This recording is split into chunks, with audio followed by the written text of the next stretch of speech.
Do not judge, or you too will be judged. For in the same way as you judge others, you will be judged.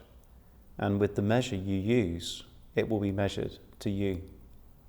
Why do you look at the speck of sawdust in your brother's eye, and pay no attention to the plank in your own eye? How can you say to your brother, "Let me take the speck out of your eye," when all the time there is a plank in your own eye? You hypocrite! First, take the plank out of your own eye, and then you will see clearly to remove the speck from your brother's eye. Hello and welcome to this week's episode of About Abortion. Today we're going to be talking about getting things in the right order. We're going to be talking about proportion. Many people turn to this passage of scripture and use it to say we shouldn't judge others, we shouldn't critique others, we shouldn't judge their thoughts, we shouldn't evaluate and order the correctness, the righteousness of our own actions or those of others, because it's just, if you've sinned in one place, you've sinned against the whole law, you're a lawbreaker. And there's of course truth in that. We shouldn't judge in the way that only the Son of Man can judge.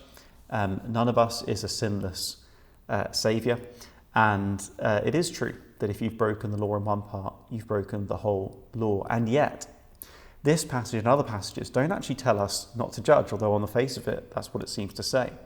If we listen carefully to Jesus' words, he says that we should first take the plank out of our own eye, and then we can help our brother with the speck in his eye. So it's about getting first things first. It's about attending, yes, to our own sin, first of all, but not just that. It's about attending to greater sins as a priority over lesser sins. We have to tackle greater evils before we get on to lesser evils. It's not saying the lesser evils don't matter, but it is saying greater evils matter more. Jesus touches on a similar issue later. That was Matthew chapter 7. And if you go ahead to Matthew chapter 23, Jesus says this: "Woe to you, teachers of the law and Pharisees, you hypocrites! You give 1/10 of your spices, mint, dill, and cumin, but you have neglected the more important matters of the law, justice, mercy, and faithfulness. You should have practiced the latter without neglecting the former. You blind guides, you strain out a gnat, but swallow a camel." There's something of a theme here, and Jesus often takes his perhaps chief opponents, the Pharisees, the scribes, and so on. He particularly takes them to task over this issue. Not so much that they were wrong, but they were right on the wrong things. That is to say, they obsessed over the little things, the ceremonial things, the minor things, and they neglected the great things. And that is a grave error. And I'm going to be talking today about getting first things first, because I think that's what's at the heart of the issue I'm going to be speaking into, the video I'm going to be responding to. It's Gavin Ortlund's defense of the third way. Now, some of you may have heard a video I did a few weeks back, maybe 2 weeks ago or something, about third wayism. And this debate seems to be rolling on. And I think that's a really important thing. It's a good thing, because I think this is a really important issue for the cultural moment in which we're living. So perhaps you can go back and listen to that video if you want to dive a bit deeper into this. I'm going to be responding very directly to what Gavin Ortlund is saying. His video is just a short 15-minute or so video. So I'm actually going to play that in its entirety, stopping it at a few points to give some response and commentary. And the reason I'm doing this is that I think this speaks right into the moment that we here in Great Britain, not just in the States, but here in Great Britain, we desperately need to get ahead of this issue. Because if we end up on the wrong side of this debate, if we don't see the issues as we need to on this issue, then we are going to end up fighting for the wrong side. And that's what we've been doing up to the present day. More Christians on average, according to an Evangelical Alliance survey, more Christians, more evangelicals voted for Labour than on average in the nation. And Labour right now are trying to push abortion up till birth. They're trying to push assisted suicide. And Christians help to get them there. Okay, so how we engage in politics really matters. And the third way approach says one thing, I'm saying another, along with others. And I think we really need to get our heads around this. Otherwise, we're going to be fighting against the unborn. No matter what we say, about our pro-life credentials. So let's dive straight in and listen to Gavin Ortlund's video, and I'm going to stop it at a few points and give some responses. Okay, here we go.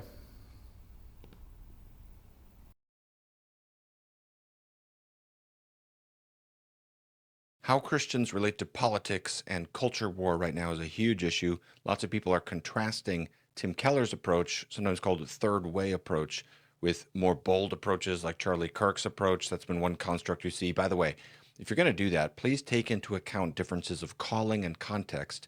Tim Keller is a pastor in New York City, was a pastor and church planter.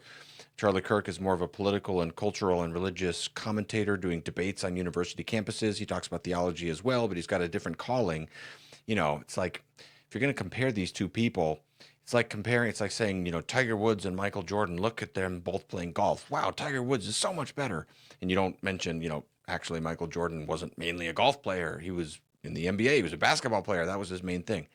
However, Okay, I just want to stop right there because I think what we're seeing here is a bit of a theme, which is right off the bat, people are being told, hey, don't criticize Keller, give him some space. He wasn't really a cultural engagement expert like Charlie Kirk. So we shouldn't really hold him to the same standards. It's like comparing Tiger Woods with a basketball player. Now, I think this is actually really not fair and not reasonable to say that. Keller absolutely engaged in cultural apologetics. Indeed, the Gospel Coalition has named the Centre of Cultural Apologetics after him. Tim Keller very much waded into that public space, wrote in secular newspapers, spoke specifically into politics and voting and right and left. He absolutely was an apologist. And it simply won't do to say, oh, it's like comparing apples and pears. No, you could arguably say it's a bit like comparing an amateur basketball player with a professional. Charlie Kirk focused, you could say, chiefly on politics and culture, whereas Tim Keller was a pastor. But he absolutely got into that space. And so we really can't push the criticism away before we've even got going, because he apparently wasn't in that space. And what we're seeing here is there's already a deflection going on. Now, you'll see this as the video continues, I think. But there's a deflection from the arguments. It's right off the bat, it's, hey, give Keller some space. Don't go dunking on him. Even the title of the video is Before You Dunk on Keller. It's making it very personal. People are being nasty, ganging up on Keller. Now, some people might be, but that's irrelevant to the arguments of third wayism, which Keller absolutely promoted explicitly. It's in his books, articles, in his speaking. And that's what we need to be engaging with. So I think there's a real problem in this video with changing the subject. There are lots of cloaked ad hominems, actually straw manning, although we're going to hear he's speaking against straw manning specifically. But it's like you can't criticize Keller, otherwise you're being nasty.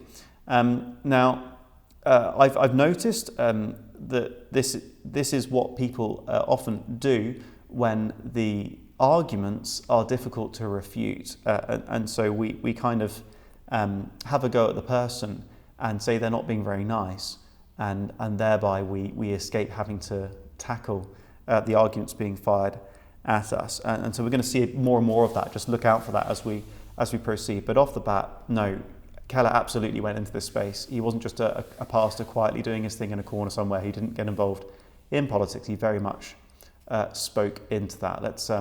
Let's carry on here.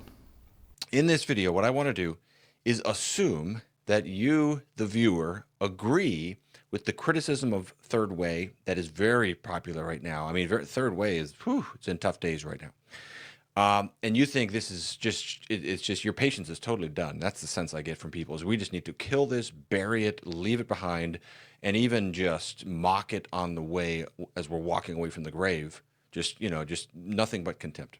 That's what you get from some quarters. Others not that extreme. I try not to make the extremes representative of everybody, but there's real energy against this right now. I'm trying to understand that. But let me say this in this video. I'm going to assume it's correct. And I'm going to make 3 appeals for, if you're persuaded of that, could I appeal to you to do this as you're leaving third wayism dead in the gutter? Can you please hear these 3 appeals? And the spirit of this is, I think Christians can actually sometimes be of good faith and have disagreements about these questions, and how we conduct our disagreements matters for the sake of the kingdom of God. Okay, a couple of things here. So I think this whole issue of him saying, I'm going to assume you're correct, but just hear these little kind of requests as you leave the arena. It's not really being very straightforward, because what he goes on to do is misstate the concerns that people have about third wayism, really misstate them, and avoid what they're really saying. So I don't think, I'm not saying he's being deliberately dishonest here, but it's really deflecting from the issue to say, here, look, let's assume you're correct, but just hear these requests. And then he goes on to rephrase what people are saying into something that's certainly, from my perspective, unrecognizable. So it's not a very straightforward of engaging here, but it's also changing the subject really to what this video is really about. And I think really that the title of this video is a misnomer, because really he doesn't engage with third wayism at all, not the real issues at stake. And instead he makes it all about, hey, let's be charitable. It becomes a video very much about tone and not writing people off, and how do we deal with secondary or tertiary issues. He doesn't even make the case for what this issue is. He sort of insinuates it's a secondary issue, come on to that, or a tertiary issue. But he doesn't even argue that case. He simply focuses really on tone and conduct, and whether people are cancelling each other, and whether they're being nice. And so the subject is changed here, which is a shame, because I'd love to hear what he actually thinks about what third wayism really is, and the critiques that people are actually making. But he's already setting off to avoid that. So hear me out, that, even if we disagree, we can still maybe think about how we might, and I'll listen to your appeals too in the comments. Or if people make response videos, Number 1, please don't caricature third wayism. If it needs to be critiqued, let it be critiqued at its best. If it needs to be exposed as bad and then killed and left behind, let it be exposed, killed, and left behind through steel manning, not through straw manning. I see a lot of rank caricatures of third wayism. The idea that it is moral equivalency, the idea that it means detachment, like we just avoid the issues, where it's cowardice, retreating, and so on and so forth. For years, proponents of third wayism and others like other constructs like this, if you don't like that language, fine, have been addressing this and clarifying this and saying this is not what it is. Tim Keller, for example, has always said it is not about finding a middle ground. It is about nothing other than following the Bible, no matter what, even if the world sees you as an extremist. Christopher Watkin wrote this excellent book, Biblical Critical Theory. It's very clear that third wayism is not splitting the difference between the major political parties that are currently operating. Not only is that not the way forward, that's actually wandering from the faith. Rather, the goal is nothing other than letting the Bible set the table. The Bible does not fit into the modern world. It will rearrange the furniture, so to speak. Trevin Wax makes this point very clearly, that we should not stay above the fray. We should not make it sound like there's moral equivalency between the two parties. There isn't. J.D. Greer, by the way, Griffin Gullidge is the one who drew my attention to that older article. All of these articles are years old. So you'd hope that people would interact with this stuff. It's been out there forever. But a lot of the ways you hear third wayism represented, you're like, that's not a, you can tell they're not trying to put it in a way that a proponent of this could recognize. But I was going to say, Griffin Gullidge is the one who drew my attention to that older article of Trevin's in a tweet, and I thought he made a great point about the danger of a warmed over and politically flavored homogeneous unit principle. If you don't know what that is, Google it. Great insight there. J.D. Greer has an article up at the Gospel Coalition, and it's based on his new book where he talks about this, and he's very clear. It is not that both sides are morally equivalent. And he talks about the particular evils enshrined in the Democratic Party. If you disagree with all of these people, if you disagree with this whole way of thinking, fine, but interact with these clarifications rather than continue to articulate third wayism as in a way that no one who holds to that would recognize. What is third wayism? Okay, before we go into his definition of third wayism, I think we have to make the necessary distinction between someone claiming something and them actually clarifying the reality. So yes, he pulled up a load of quotes there of people saying, hey, look, this isn't moral equivalency. We're not saying they're the same. We don't want to sound like we're saying they're the same. We don't want to be ambiguous or detached and so on. Now that's what they're claiming. Of course, no one wants to claim, hey, yeah, I'm committing the fallacy of moral equivalency. But the reality is, when you look at what they are saying and what they do, many of the proponents of third wayism is exactly what they're doing. They are being ambivalent, they're being detached, they are being centrist or worse. They're giving cover to Democratic votes, voting for the Democratic Party specifically in the States.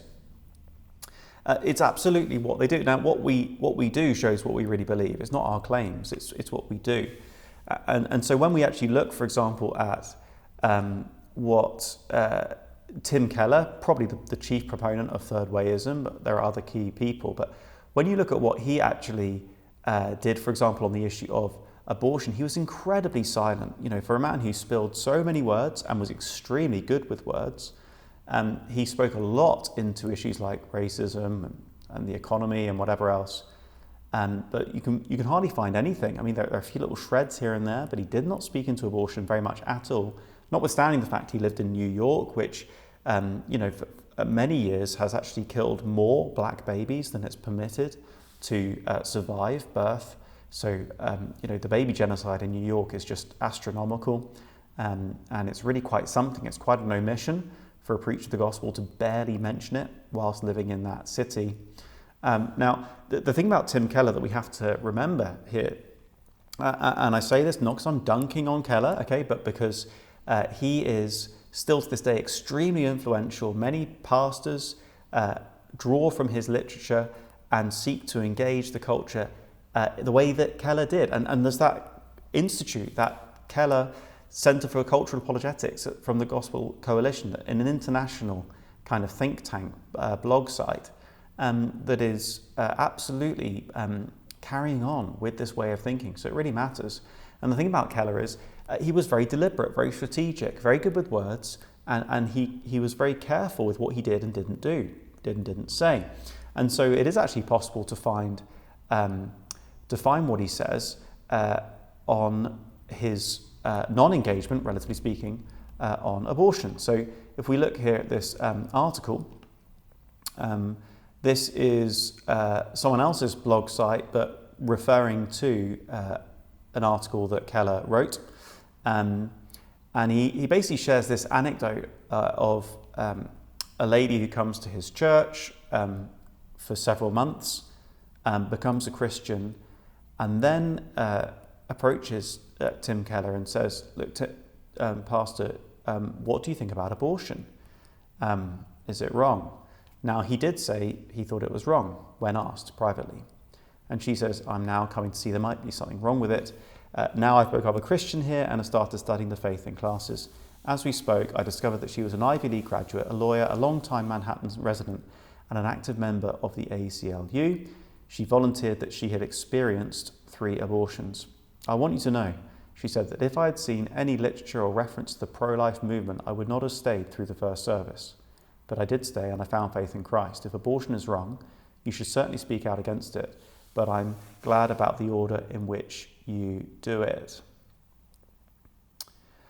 Now, what we see here is it was a very deliberate decision and a decision that he stood by, not to be forthright about pro-life convictions. Remember, this is in a city where an unbelievable number of babies are killed every year.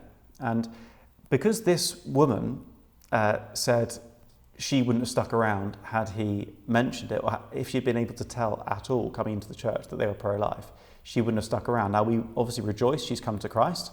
That's wonderful. But we live and preach and minister and serve before the Lord. It's his approval we're working for. And can it be right before the Lord to say nothing about the slaughter of babies in our city because that's what one individual woman wants, or times however many thousand you like, because it's what people approve of, it's because what will get people through the doors and stop them going out again. This is seeker sensitivity, and ultimately it's about pleasing people, whether it starts with good motives or not. No doubt it does start with good motives. It starts with wanting to see people come to Christ, not put up unnecessary barriers, but there's a line. And what we see in Scripture is Jesus, John the Baptist, the apostles, the prophets, and we go beyond that, the martyrs, the social reformers, missionaries. The line is really quite simple. We never take doing what's right in the eyes of everybody beyond the point that Scripture will allow us to. So we'll never sin to please others. And there are such things as sins of omission. Be a voice for the voiceless is a command. Proverbs 31 verse 8, love your neighbour as yourself is a command. Caring for the orphan, the widow, it's a command. And we simply don't have the liberty to decide whether or not to speak out for babies who are being slaughtered. It's our Christian duty. And whether New York progressives like that or not is irrelevant. We are called to do that. And it's not our place through omission to sacrifice babies to save souls. That's not our evangelistic method. It never has been, it never can be. So here's just one example of one of the proponents of third wayism, yes, absolutely being ambiguous, being quietist, retreating, not bringing that moral clarity, not being public, because it's all about floating above the left and the right, avoiding the polarization, not wanting to put people off. And so it's not enough just to claim third wayism doesn't mean moral equivalency or quietism, when in practice that's exactly what it does. So that's something on how we're speaking. But now let's look at how we're voting. So again, the argument is this doesn't mean some kind of centrism, split the difference. But in reality, third wayism gives cover for people to vote the wrong way, as in the worse way, the greater of two evils, at the very least. And sometimes they actually promote voting the wrong way. So let's see this somewhat famous tweet from Ray Ortlund, who pastors the church where Gavin is and also where Russell Moore is. Russell Moore being another key proponent of third wayism.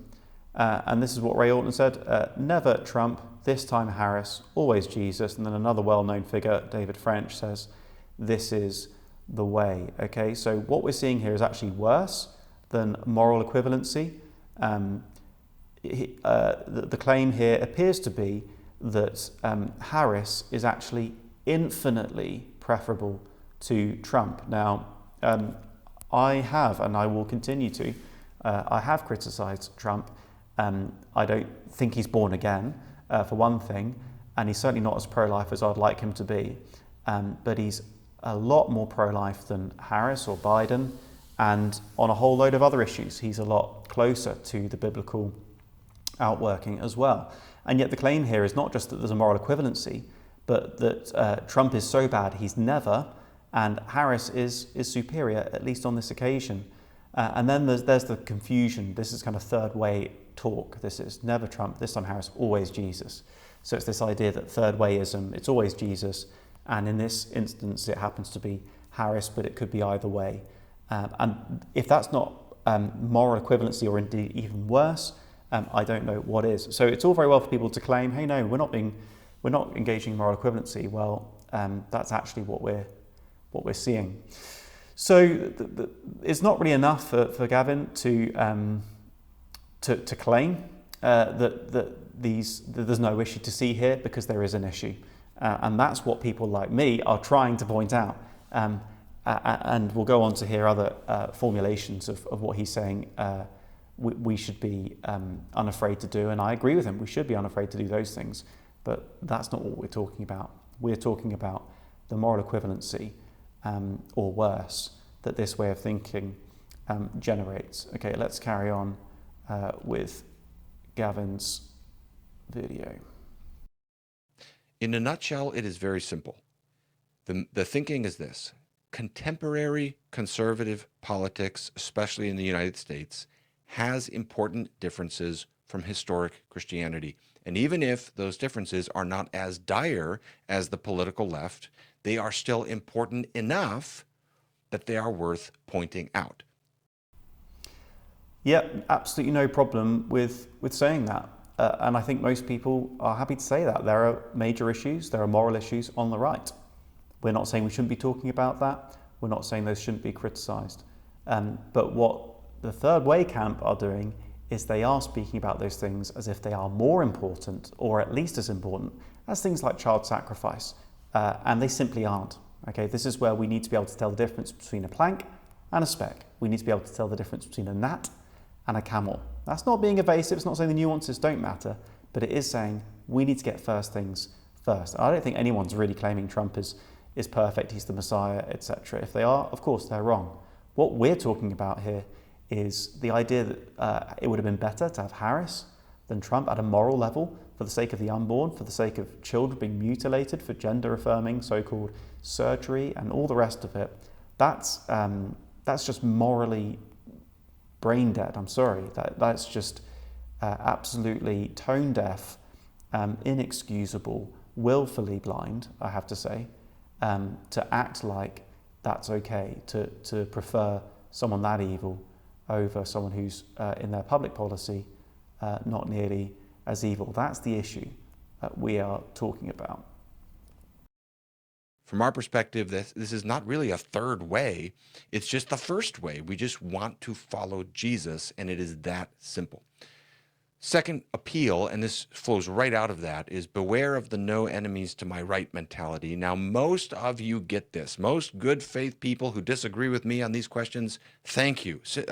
Truly, thank you. You agree with this, you get this, you're not going to push back on this point, most of you. But what I think is more dangerous is those who will say, and maybe you've been feeling this already, is, okay, yeah, that's true. Technically, there's some bad stuff on the right, but it's not a big deal. There's a few people over there that need a nudge, but that's not the real threat. Stop putting the focus, stop acting like this is something that's big that we need to talk about, and so on and so forth. And let me make an appeal, if that's how you feel. I understand. First, I would just say, we got to remember, all of us are affected by the algorithms, all of us, okay? So all I'm saying from this point is we need to listen to each other for the experiences others have had. Believe me, if you can, believe me, I really am trying to listen, and I'm learning from people who disagree with me. I'm saying, okay, I got to see the world through their eyes. What experiences have you had? But the algorithms tend to confirm our biases. And so we need to be aware of, okay, I got to listen to what other people are saying, because it might not all be coming up on my feed. I might think something's not a big deal because I don't see it, but the reason I don't see it, I'm not omniscient. It may not be served up to me through the algorithm. Many of us in real life have had pastoral experiences, church experiences, and relational experiences that convince us that, yes, there are some things on the right that are a problem. There are various forms of overreaction against wokeness, unhealthy forms of hypermasculinity working out in a marriage relationship that's really toxic and bad, undersensitivity to the sin of racial prejudice, including even anti-Semitism, explicitly so in some circles. I wish I could say these were small problems that don't even merit mentioning. But unfortunately, especially spending time on the internet, interacting with young men, seeing what they're being influenced by, yes, these are real issues. Let me mention two that I think are particularly increasing and need to be addressed. First, the sheer amount of lack of charity in discourse. There is a real viciousness to the way discussions happen. And in online spaces right now, especially on X, the cancel tactics of the far left are being mimicked in the reverse direction by the far right. And there's a certain demographic of people that will swarm and then seek to utterly discredit a person. And the people being targeted are often pretty conservative. but they represent a threat or a challenge in some way or another, and so they are effectively canceled. Okay, so this is where I think we just see Gavin going off on a major red herring. Okay, this is really deflection again, because this issue, by his own admission, although he kind of majors on critiquing the right here, but by his own admission, this is a problem across the spectrum. This isn't just proper to people on the right. This is just what you'll find everywhere. Some people will engage uncharitably. Some people will even slander, and that's absolutely not okay. So I'm completely with him when he talks about people slandering and misrepresenting. That is wrong, and that should be called out. But the idea that it's only people on the right who are using tone in an unhelpful or an unbiblical way is simply false, and it's certainly irrelevant to the issue we're talking about. Okay, now again, absolutely all in favour of addressing the problems that there are on the right, and yep, he mentioned some, and they are there. That then I wouldn't say they're as serious as sacrificing children, because few things are, but they matter insofar as they go, and they should be addressed. You know, we should be perfect as our Heavenly Father is perfect. We should strive for holiness, and it's not okay to say, well, I'm good in one area, therefore I can justify myself sinning in another. No one's claiming that. I'm not claiming that. Okay, we're talking about proportion here. But just on that issue of tone and the way in which we engage, I just want to make the point here, because again, I think this is something we shouldn't let certain people get away with for the sake of consistency, for the sake of not allowing the subject to be changed in this way. And just because it matters in and of itself. Many of those who promote the third way approach may generally have a way of speaking that seems erudite and sophisticated and polite and civilized, but actually, when you look slightly beneath the surface, it isn't all quite as it may seem. I'm just going to give one example that I was genuinely disturbed by. From Russell Moore.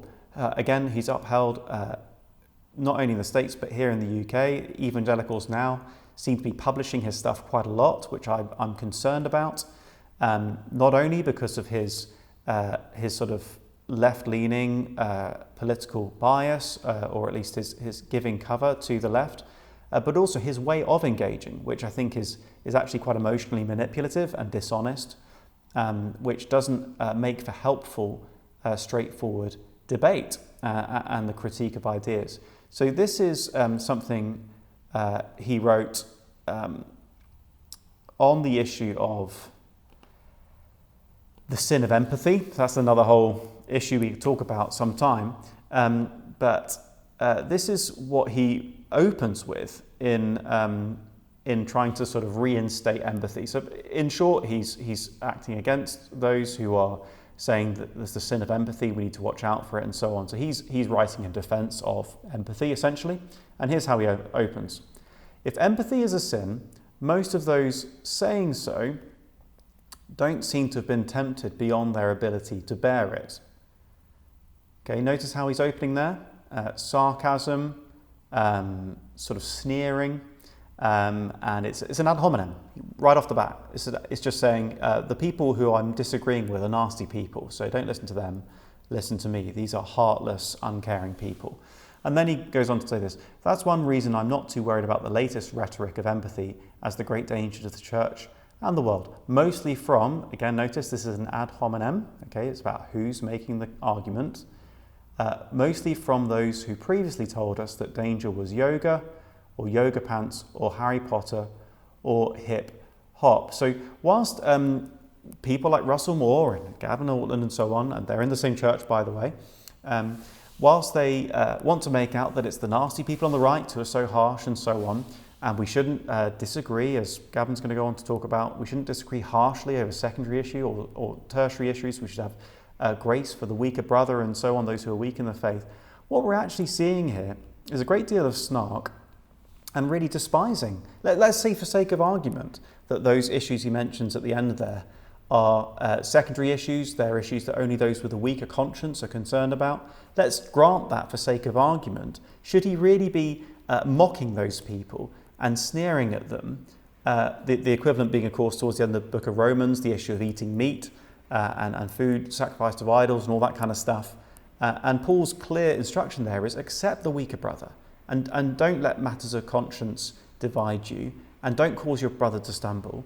And yet Russell Moore here is pouring scorn on those who have no doubt sincerely held concerns about yoga. Okay, so that's a Hindu practice. Okay, so okay to object to idolatrous practices, even if some might argue that the connection between yoga and Hinduism has been stretched beyond all recognition. Okay, we can have that conversation, but is it really right just to mock those who actually have a concern about a practice that has its origins in idolatry? Yoga pants. Okay, we're talking about here about modesty. Okay, the Bible talks about dressing modestly. Are we going to mock people who think there's an issue with dressing modestly? Or Harry Potter. Okay, again, we're talking about witchcraft here. Now, some people might make different judgments from others, but should we be sneering and mocking at them? Or hip hop. Okay, now, admittedly, not everyone is as gangster as Russell Moore, indeed me for that matter, and perhaps it's for that reason that some with a big chip on their shoulder object to hip hop. But what if it's actually that many of the lyrics are sexualized in an inappropriate way? Maybe it's that the lyrics promote violence sometimes. Okay, so maybe actually there are reasonable objections here that we shouldn't be pouring scorn on. So if Gavin's going to be talking here about tone and engaging one another lovingly and fairly, perhaps he could talk to his brother at his church there and say the same thing to him, because those ad hominems, those sort of sneery approaches don't help anyone, and they certainly prove that this is not a right-only issue. It's a deflection. Okay, let's carry on and see what Gavin has to say next. It's not constructive. There's a lot of name calling, pretty gross and sexual insults at times. And then those things get defended as though that was courageous. And a lot of times there's just sheer lying and slander that is utterly disgraceful. And it's totally appropriate to say, I'm broadly historically conservative. I'm pro-life. I'm going to stand against the far left. I just want to be a faithful Christian. But I'm allowed to talk about these problems on the right, these sins of speech, for example, this lack of charity and disagreement, and not shrug that off. If I were to shrug off sins of speech as though they're not a big deal, I would be going against about 1/3 of the New Testament. Read James chapter 3, for example, about how the tongue can send you to hell. Think about the words of our Lord, who's saying when you insult your brother, you're liable to the fire of hell. Okay, we are allowed to take this seriously when our Lord is saying this can send you to hell. And if I may be blunt, those kinds of sins of speech are playing out, escalating in our online discourse. We have a major issue. This is not a small matter. How we talk to each other matters. Just to speak vulnerably, when I put out a video on these topics, it is shocking. The emails I will get, the things that people will clip out and try to spin this way and that way and so forth. There is slander. It is a problem. It's okay to take that seriously and try to address it. Another issue. Yeah, this is all great. It's just nothing to do with third wayism. That's my problem with this. It's just absolutely irrelevant to whether third wayism is the right way to go.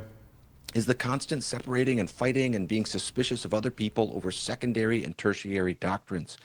This is increasing in the world, not decreasing. It's a problem on the right. It's a problem we need to address. We're allowed to take this seriously. So historically, in fundamentalist circles, you can look back 80 years and see how this would happen with other issues. The timing of the rapture, the nature of the rapture, its relation to the tribulation, something like this. Okay, we can look back with 80 years of perspective and say, they probably shouldn't have splintered their whole movements over these kinds of differences. But we're doing that again today. And I think one of the big areas is this one, over politics. That's what I'm trying to say. Whatever else we do, can we stop being so much at each other's throats over these kinds of issues? Yeah, there's this all or nothing package deal way of thinking. Okay, two things. Firstly, this idea that it's an all or nothing package deal, those on the right don't critique their own, and they don't think they got any enemies to the right, and they think that the Republican Party is perfect and so on. That itself is a straw man, okay? It's just not like that. Jamie Bambrick said on his video a couple of weeks back, he was in the States at a conference where Trump was speaking, And when it got to the issue of abortion, all the pastors in the crowd started booing him, okay? They started booing the president because he wasn't right on abortion, all right?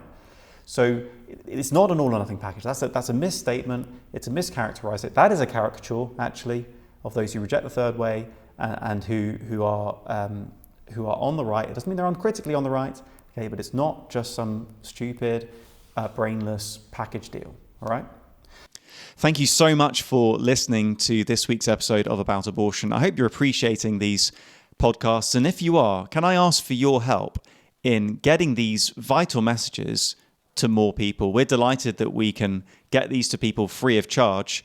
But that's not free for us to produce. It costs something like £300 to £400 a month to get these podcasts produced. And I wonder if you could help us, partner with us financially. Many of us will have an Amazon Prime subscription or some kind of streaming platform to the tune of £6, £7, £8 a month. I wonder if you consider, as it were, taking out a subscription with us. If you could donate, say £8 a month, if we had about 40 people donating around £8 a month, just £8 a month, that would help us to continue to do these podcasts free of charge for anyone who wants to listen in. And this is the only podcast specifically about abortion in the UK. It's the greatest injustice, not only of our time, but in all history. Would you help us to bring these life-saving messages to more people? And don't forget to like, share, comment, subscribe. Do send this in particular to your church leaders and anyone else you think might be interested. Thank you so much for your support, and I'll let you get back to the episode now. The second thing, though, is, and Gavin doesn't say this outright, but he's insinuating that this is a secondary or tertiary issue. All right, he doesn't exactly say that, but he's insinuating it, and he likens it to the issue of the tribulation and eschatology and so on. Now, I think this is actually really inappropriate, because what we're talking about here is, for example, whether a politician is going to kill babies in greater number. Okay, so under Trump's presidency, there is a chance that abortion will be completely outlawed. All right, there's a chance. With Harris and Biden, no chance. No chance in hell. And actually, they will aggravate the baby genocide if they can. Okay, this is not a secondary or tertiary issue. This is about child sacrifice. Okay, what is politics for? Okay, and how are Christians meant to engage in politics if they're not meant to stop the killing of innocent children? Okay, that is just so obvious. Now, some are going to say, well, look, no, I am pro-life. It's just the political side of things I think we shouldn't fall out over. Now, whether we fall out is kind of, again, secondary compared to the fact that let's just establish what the right answer is first. Okay, and it is meaningless to say you're pro-life if you will support pro-abortion politicians. It's meaningless to say you're pro-life if you help a pro-abortion Labour Party to get into power. It's meaningless to say you're pro-life and you vote for the Democrats. It's just meaningless. What does that mean? That's like saying, oh yeah, I'm completely against anti-Semitism. You'll never find me supporting anti-Semitism in any form. But we shouldn't fall out over whether or not we should vote for Hitler, because, that's politics. Let's not fall out over secondary issues. No, it's meaningless to claim you're against anti-Semitism if you're not also against Hitler. That's just obvious. ABC. That's like lower down than GCSE level logic. Okay, you cannot be pro-life if your politics is not pro-life, and not all politics is pro-life.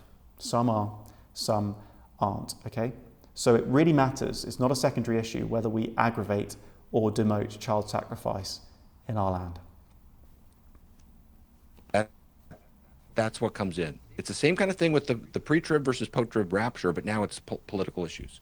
So for me, if I'm passionately pro-life, which I am, I would give my life for that in a heartbeat. If I defend a traditional view of marriage as between one man and one woman, which I do, tomorrow I'm flying to a conference to speak on that. But if I believe in climate change, which I also do, then now I'm the enemy. It's like, you're down the line, Okay, again, he's changing the subject here and slightly playing the victim card. Okay, if you disagree with me, okay, some of you might call me an enemy, or some of you just disagree with me on maybe just one particular point, maybe a number of points, and that's okay. We're allowed to disagree. Okay, now his whole thing of don't be nasty, don't counsel me, don't slander me, that's a separate issue. It's nothing to do with third wayism. Can we just focus on third wayism, please? Because that's the issue that we're talking about here. Now, if people say nasty things about him, that's bad. but it's just nothing to do with third wayism. So can we just do a separate video about not being nasty to each other, and can we actually deal with the arguments to do with third wayism? Stepped out of line, banish them from the camp. Is this kind of way of thinking? And it's the same fundamentalist mindset that just won't allow for critical thought and making distinctions and having a sense of proportion. The very word nuance is now seen as a bad word in some circles. And so the appeal that I would make for people today, especially people like good faith people who are kind of sorting their way through this and disagree with me, and you're saying, yeah, third wayism is bad, we need to bury that and move forward. Okay, fine. Please hear this appeal. Please don't stop addressing problems like this on the right. Okay? Let's revive a historic evangelicalism, not create a new fundamentalism. Historic evangelicalism was a balancing act between different alternative errors. What people like Billy Graham and Carl Henry and Harold John Ockenga were explicitly trying to do is say no to the liberals over there, but also no to the fundamentalists over there. They both have problems. We need to fight in multiple directions. Some of us feel a similar kind of mindset right now. Third appeal, and that this out of that, is historical perspective. This can really help us right now. It can calm and helpfully complicate the current dialectics and fractures that are like fizzling up right now. So, and it just will help our disagreements go better. Let me just give an example. Most Christians today like C.S. Lewis. Not everybody, but most people think, hey, C.S. Lewis, he's a good guy. He's on our team. If C.S. Lewis were alive today, he would be tarred and feathered by both the right and the left. That is the polarized world we live in. That is a fact. We know why the left wouldn't like him. He's an Orthodox Christian. He believes in a very traditional view of sexuality. He's constantly, actually explicitly warning against progressivism. Read a book like that, Hideous Strength. He talks about that a lot. My favorite book. Talks a lot about, I mean, just the basics of the whole tenor of his thought, this emphasis upon humility before God. Okay, that's, he's going to get into trouble in a lot of circles for those things. But on the other hand, it can help give some historical perspective for us today to remember C.S. Lewis believed in evolution. C.S. Lewis rejected biblical inerrancy and accepted some of the findings of critical biblical scholarship. He said things that sounded very third way-ish. He was a very expansive, generous thinker. He drew on philosophy and literature outside of the strictly evangelical canon. He invited people into a vision of the Christian life that is much larger and much richer and much more expansive. And I don't agree with him on all those things. I do believe in biblical inerrancy myself, for example. I'm not saying you have to agree with C.S. Lewis on those points. My point is this. It can help induce a little bit of clarity on the heat of the moment and the intensity of our disagreements today. If you remember, if you want to, again, the appeal to the person who doesn't see things as I do, you don't like third wayism. If you remember, there's a lot of C.S. Lewis-ish Christians, if I said that right, who are alive today, and they are not your enemy. You can disagree with them. But again, the sense of proportion, they're acting in good faith. They're seeking the truth. Actually, by the way, if you disagree with C.S. Lewis on some of those things I just mentioned, I'm sorry, but if I may say, please don't just arrogantly dismiss him. He's a smart, sincere person. He came to his views on all those topics for particular reasons. Even there's a need for humility and engagement to understand and then disagree. So if you want to bury third wayism, the appeal that I'm making here is, what are you going to build in its place? Are you building an environment in which C.S. Lewis would get tarred and feathered and run out of town as a woke liberal? And if you don't like C.S. Lewis, you can substitute a lot of historic Christians. That's the whole thing we're saying is, if you read, there's a lot of ignorance of church history. If you read church history, you see, okay, yeah, in the current polarized landscape, a lot of Christians, even some historic fundamentalists, wouldn't fit in. That's what we're wrestling with. Some people have genuinely not come to understand how complicated some of these disagreements are. And the casting nuance as a bad idea is not helping us. Let's build something better. Let's build something that looks like Jesus. Let's build something that is marked by both truth and grace. Let's build something that is vigorous against error, but also thoughtful and recognizable to church history. Now, if you disagree with everything I just said in this video, Can we at least have conversations about this where we're not at each other's throats? Can I put out a video like this, get on a plane tomorrow, and not have to deal with what has happened the last 6 times I've traveled, and that some controversy blows up, somebody's attacking me on X, and then I'm getting texts about it, and I'm having to clarify my position and this kind of thing because of slander, because of lies. That's not the way, no matter what, no matter who's right and who's wrong. Even if every word I've said in this video is wrong, that's not helpful. So what I'm saying is, let's try to build an environment where good faith disagreements about the right political posture can at least talk, because even that is evaporating right now. I'll leave you with this passage. I have this printed on the mirror, think about it every day before I record a video. My wife just reminded me of it.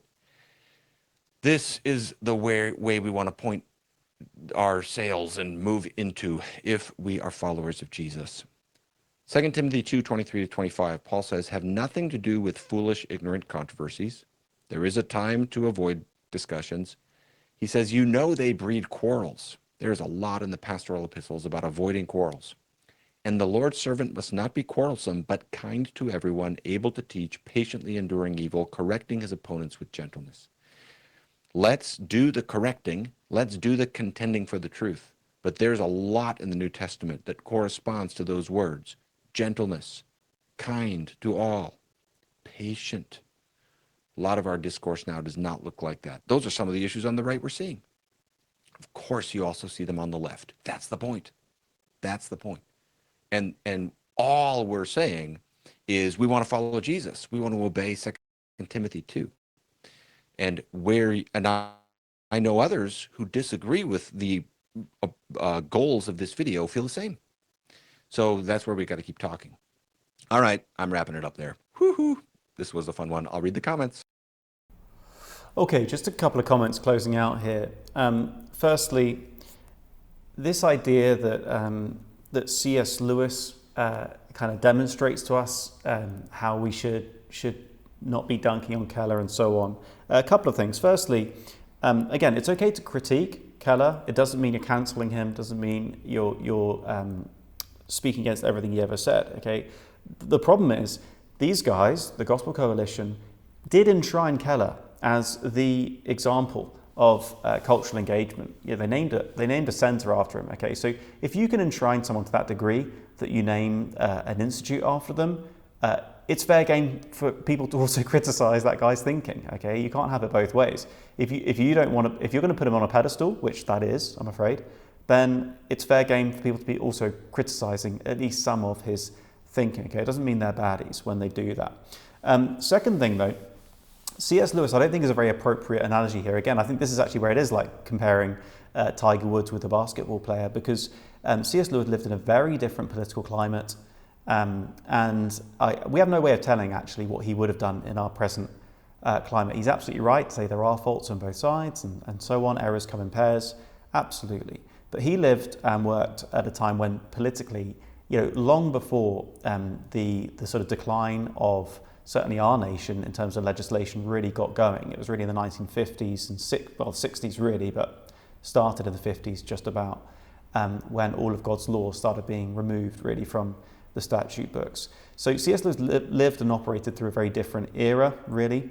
I think a much better analogy would be William Wilberforce or Dietrich Bonhoeffer, who were engaged politically when there was a major evil going on in their day that was legislated for. That would be, I think, a more appropriate analogy. But I really want to just finish with this. Gavin Ortlund is saying, can we please not hate on nuances like they don't matter? Nuances do matter, but it's about getting first things first. Okay, you can't fine-tune a guitar until you get it basically in tune, or at least get one string in tune, and then you can tune the others. You can't leap straight to the fine tuning. You've got to get the greater matters of the law in order before you can really focus on the minor ones. You've got to know the difference between planks and specs. And so here's my appeal to Gavin Ortlund. He's appealed to us. Here's my appeal to him. If you and those who support the third way, if you will come out unequivocally and clearly on the greater matters, if you will unequivocally say that in the American context, the Democrat The Democratic Party is by far the more wicked party. If you will clearly condemn the support of those who are promoting the baby genocide, if you will clearly say we must apply our faith, and it's meaningless to say you're pro-life but vote the other way, if you'll be clear on all of that, then yes, you can help us, and together we can build something better. We can critique those minor issues on the right compared with the great issues of child sacrifice and child mutilation. If you will come clear on the big issues, then we can work together on the minor issues. But if you continue to equivocate and evade and deflect on the major issues, then how can we together focus on the minor issues? So yeah, we're not saying the minor issues don't matter, but we're saying the greater issues matter more. Let's be clear, bold, unapologetic on those, and then we can address the minor issues. And sure, along the way, let's do it nicely as well.